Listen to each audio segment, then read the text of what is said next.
मंत्री धनंजय मुंडे शिर्डीत दाखल, राष्ट्रवादीच्या शिबिराला उपस्थित राहणार।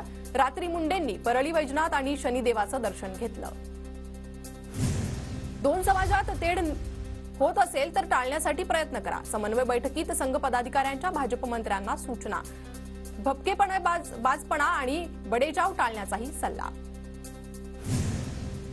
बीड हत्येच्या निषेधार्थ आज छत्रपती संभाजीनगरमध्ये जनआक्रोश मोर्चा। शहरातील 3 रस्ते वाहतुकीसाठी बंद। मोर्चासाठी 3 डीसीपी, 70 अधिकारी आणि 500 पोलीस कर्मचाऱ्यांचा बंदोबस्त तैनात।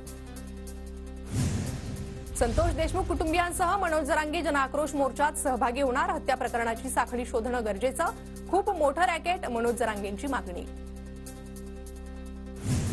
पालकमंत्री चंद्रशेखर बावनकुळे 25 तारखेला अमरावतीच्या दौऱ्यावर। पालकमंत्रीपदी नियुक्त झाल्यानंतर बावनकुळे जिल्ह्याचा आढावा घेणार।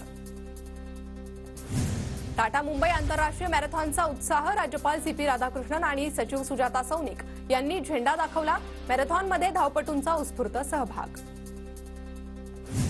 टाटा मुंबई मॅरेथॉनचं यंदा 20वं वर्ष। 63,000हून अधिक मुंबईकरांसह जगभरातील धावपटूंचा मॅरेथॉनमध्ये सहभाग। छत्रपती शिवाजी महाराज टर्मिनस पासून मॅरेथॉनला सुरुवात। पीएम किसान निधीचे पैसे घरात एकालाच मिळणार। केंद्र सरकारतर्फे नवीन नियमावली लागू। मनिएश घोटाळा प्रकरणी 4 भूखंड 8 सदनिकांवर टाच। आर्थिक गुन्हे शाखेची कारवाई। कोट्यवधी रुपयांचा घोटाळा झाल्याचा